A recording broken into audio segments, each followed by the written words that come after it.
नमो नमः संस्कृतज्ञा चैनल में आप सभी का स्वागत है। छंद परिचय पाठ 1। यदक्षर परिमाणम तत्किम, जहाँ अक्षरों को गिना जाता है वह है। समास, कारक, छंद अथवा संधि। तो हम सभी को मालूम है छंद है जहाँ पर अक्षरों की गिनती की जाती है। अगला प्रश्न है, किनके अंगों के पैरों को छंद माना गया है? उपनिषदों के, वेदों के, पुराणों के या इनमें से कोई नहीं? तो हम जानते हैं वेदों के पैरों को हम छंदों की संज्ञा दी गई है। वेदों में 6 अंग होते हैं: शिक्षा, कल्प, व्याकरण, निरुक्त, छंद, ज्योतिष। तो इस तरह से वेदों के पैरों को हम छंदों की संज्ञा दी गई है। छंद के आचार्य मुनि हैं महर्षि पिंगल मुनि, कालिदास, भास या इनमें से कोई नहीं?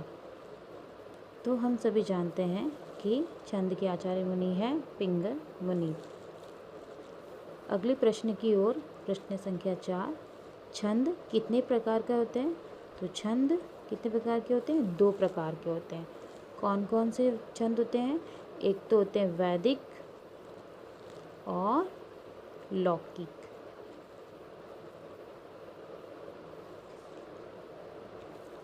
अब हम अगले प्रश्न की ओर बढ़ते हैं। प्रश्न 5। लौकिक छंद कितने प्रकार के होते हैं? तो 2 प्रकार के होते हैं। कौन कौन से? तो लौकिक छंद होते हैं वर्णिक और मात्रिक।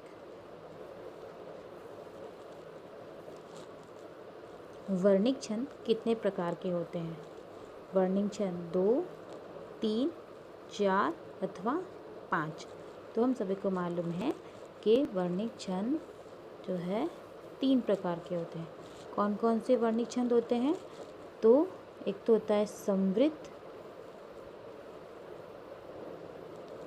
और अर्ध समवृत्त, और एक होते हैं विषम समवृत्त। हम यहाँ जिन प्रश्नों को हम देख रहे हैं रीट के, उसमें रीट में समवृत्त के ही अंतर्गत प्रश्न आते हैं। समवृत्त जहाँ पदों की संख्याएं बराबर मात्रा में होती है, यानी पाद बराबर होंगे। अगले प्रश्न पर जाते हैं। प्रश्न संख्या 7। संयोग वर्ण के लिए कौन सा चिन्ह प्रयुक्त किया जाता है? तो हमें मालूम है कि संयोग वर्ण में हमेशा गुरु वर्ण ही प्रयोग होता है, यानी कि दूसरा आंसर हमारा सही है। जैसे कि म, तो ये म और ये, तो इस तरह से इस पे गुरु का चिन्ह लगेगा। आगे प्रश्न की ओर बढ़ते हैं।